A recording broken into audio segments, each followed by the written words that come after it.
പൊന്നമ്മ എന്ന് പറയുന്ന അമ്മയുടെ ഒരു റിസൾട്ടാണ് ഞാൻ നിങ്ങൾക്ക് പരിചയപ്പെടുത്തുന്നത്. മെഡിക്കൽ സയൻസ് പോലും 2 മാസം ആയുസ് വിധി എഴുതിയ ആ അമ്മയുടെ, അതായത് 4th സ്റ്റേജ് ക്യാൻസറും അതേപോലെ തന്നെ ലിവർ സിറോസിസും 532 ഷുഗറും ഉണ്ടായിരുന്ന ഏറ്റവും മോശമായിട്ടുള്ള ഒരു അവസ്ഥയിലാണ് ആ അമ്മയെ ഞാൻ കണ്ടത്. ഇന്ന് വളരെ ആരോഗ്യപരമായിരിക്കുന്ന ആ അമ്മയുടെ ഒരു അനുഭവക്കുറിപ്പിലേക്ക് നമ്മൾക്കൊന്ന് കണ്ണോടിച്ചു നോക്കാം. നമസ്കാരം. ഹലോ ഫ്രണ്ട്സ്,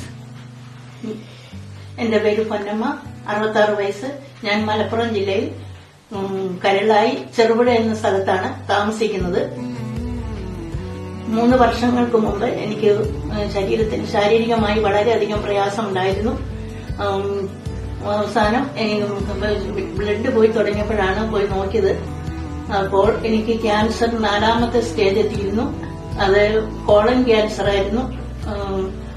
21 സെന്റിമീറ്റർ നീളവും 2.5 കിലോ തൂക്കവും ഉണ്ടായിരുന്നു. അതുപോലെ തന്നെ ലിവർ സിറോസിസും ഉണ്ടായിരുന്നു.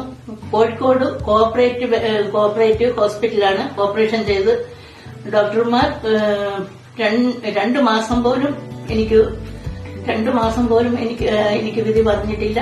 ഒരിക്കലും കട്ടിലെ എണ്ണിക്കത്തില്ല. അതങ്ങനെയാണ്. മെഡിക്കൽ സയൻസും ഡോക്ടർമാരും എല്ലാം ഉപേക്ഷിച്ച മട്ടായിരുന്നു.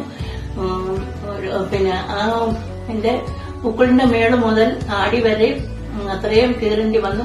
കയറി ഓപ്പറേഷൻ ചെയ്ത് കഴിഞ്ഞിട്ട് ലിവറിൽ നിന്ന് വെള്ളം പോകുന്നത് നിൽക്കാതെ വന്നപ്പോൾ അവസാനം അവരൊരു ബെൽറ്റ് തന്നാണ് വിട്ട്. വയറ് പൊളന്നു പോകാൻ ഏതായാലും മരിക്കൂ. അതുകൊണ്ട് അങ്ങനെ വീട്ടിൽ കൊണ്ടുവന്ന് കഴിഞ്ഞപ്പോൾ ആരും നോക്കാനാത്തൊരവസ്ഥയായി. എന്റെ മോള് എന്നെ ഡൽഹിയിലേക്ക് കൊണ്ടുപോയി. 8 മാസം ഞാൻ അവിടെ നിന്നു.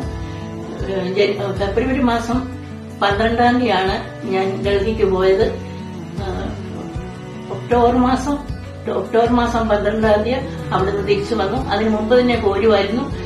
പിന്നെ കൊറോണ കാരണം വാഹനങ്ങളൊന്നും ഓടാത്തത് കൊണ്ടാണ് പോരാഞ്ഞത്. ഒക്ടോബർ മാസം 12-ാം തീയതി രാത്രി 11 മണിക്കാണ് വീട്ടിലെത്തിച്ചേർന്നത്. അങ്ങനെ ഞാൻ ഒരു പ്രൊഡക്റ്റിനെ പറ്റി പറയാനാണ് ഞാൻ പറഞ്ഞത്. എനിക്ക് ഡോക്ടർമാർ യാതൊരു മരുന്നോ ഒന്നും തന്നില്ല എന്ന് പറഞ്ഞാൽ മരിച്ചു പോകേണ്ട ഒരു അവസ്ഥയാണ്. മരിച്ചു പോകുന്ന അവസ്ഥയ്ക്ക് അവർക്ക് വേണ്ടിയിട്ട്. അതുപോലെ ലിവർ സിറോസിസ് കാരണം എനിക്ക് റേഡിയേഷനോ കീമോ ഒന്നും തരാൻ പറ്റില്ല. അങ്ങനെ ഞാൻ ഈ പ്രൊഡക്റ്റാണ് കഴിച്ചത്. ഈ i+ എന്ന് പറഞ്ഞ പ്രൊഡക്റ്റ് എനിക്ക് എന്റെ ഒരു മകന്റെ ഒരു കൂട്ടുകാരനാണ് പരിചയപ്പെടുത്തി കൊടുത്ത്. അതുപ്രകാരം ഞാൻ അവിടെ നിന്നപ്പോൾ കഴിച്ചു. ഡൽഹിയിൽ ഞങ്ങൾക്ക് അവിടെ